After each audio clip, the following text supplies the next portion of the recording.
Today we're going to be building this super simple yet pretty cool looking knife holder using just a couple scrap pieces of wood I had left over from a project. These are great little builds that always do well at craft shows because they're functional and you don't have to charge a whole lot because they're so easy to make. Before we get to the build, make sure you take a second, hit that like and subscribe button. Hit that hype button too, it really helps out a small channel like mine. Now let's get to the build. Now I've got some leftover maple from a previous project. It's beautiful stuff. It's already milled to 1/2 inch, so that's what I'm going to use for my measurements. You can use whatever thickness board that you want. It's just going to change your math a bit for laying out the slats. Now my longest kitchen knife has an 8-inch blade, so I want to make sure the opening in the center has 8 inches. So I'm going to cut up 2 pieces at 8.5 inches long, 1 piece at 7.5 inches, and then I'll show you how I mill up the top for the slats. These boards are just wide enough that I can get 5 3/4 inches of width, which works out good because that'll give me 7 rows of knives. The slats on the top are going to be 1/2 inch wide, and I'm going to leave a 1/4 inch gap for each knife, so each row essentially needs 3/4 inch. I'm going to use my miter gauge to make my cuts. You can do this on a miter saw. This has just become my preferred method.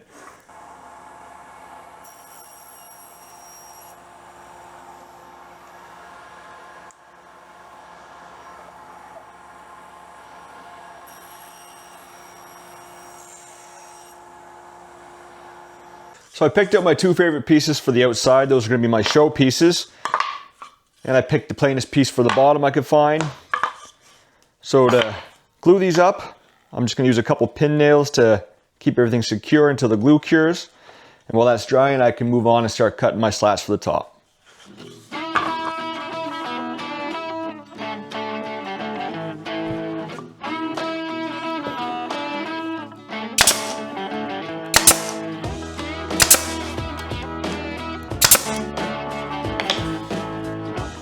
I just glued the wrong piece up.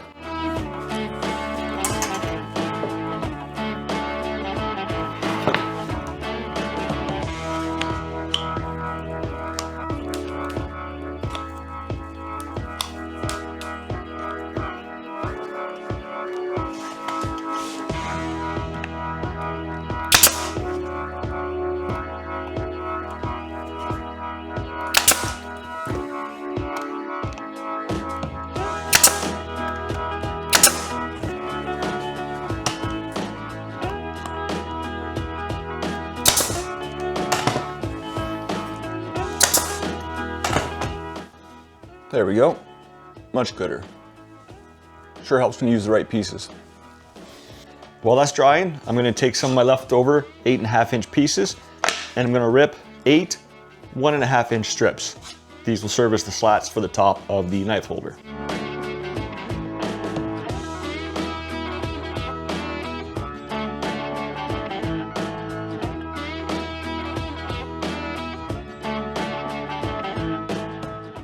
Now on each of these pieces, I'm going to notch out the bottom corners. And I'm going to come in 1/2 inch because that's how thick the outside walls of my knife holder are. So it'll sit on there nice and flush. And I'm going to come up 1 inch. So I'll set my saw blade to 1 inch high. I'm going to be using my miter gauge to make these cuts. I've got a nice miter gauge here with a stop block. So once I get it set up for one cut, I'm going to get that blade right at the 1/2 inch mark and do a test piece. When I'm happy with the fit, I'll just set my stop block and make all the pieces the same because on both sides, I'm gonna be making the same notch. If you don't have a miter gauge like this, just take your time and mark them all out. You can still do it.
And while I'm at the saw, I grab a piece of 1/4" MDF and rip a couple strips, and these will serve as spacers when I'm lining up the slats on the top of the knife holder.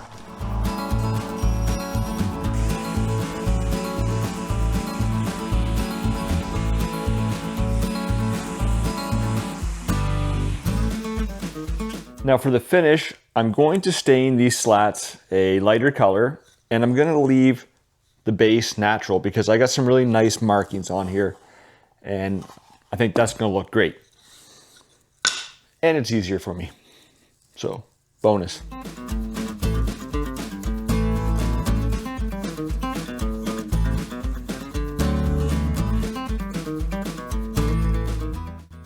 I'm now realizing that I should have milled down my spacers a little thinner so they're not sticking up over the slats. That way it'll be easier to clamp. So I'll take them back to the saw and rip them down quickly.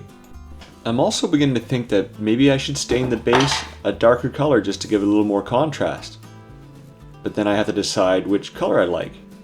So I actually make up a couple little mock swatches and decide on a dark walnut.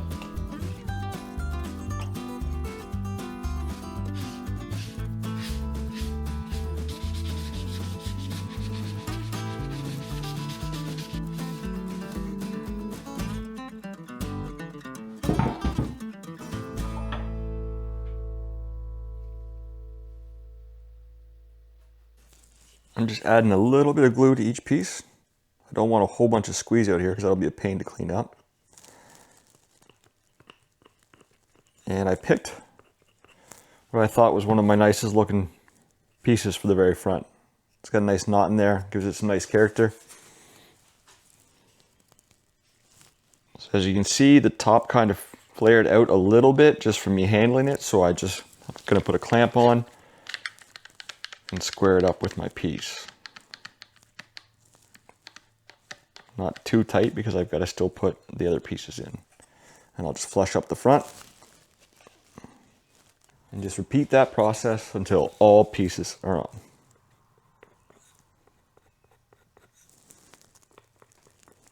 I should speed this part of the video up.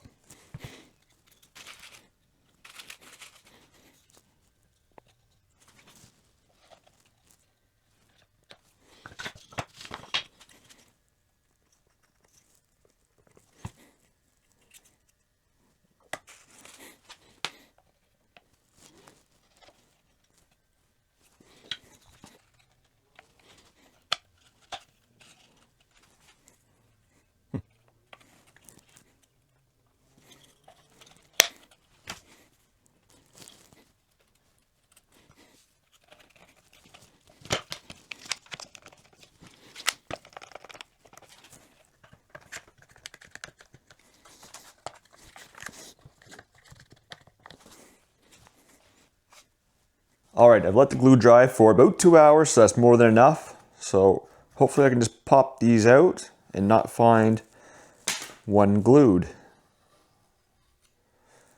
Oh, it's actually really easy. Oh, ooh, that was close. No, the last one. It's always the last one. I'm just gonna put a couple very light coats of clear matte finish on this.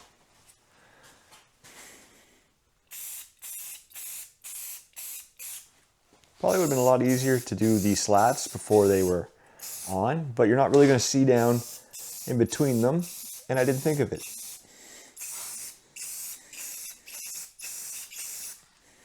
And there you have a very simple yet useful build that you can do to use up some of that scrap wood in your shop. If you enjoyed this video, please make sure that you've subscribed if you haven't already. Give it a like, give it a hype. Till next time.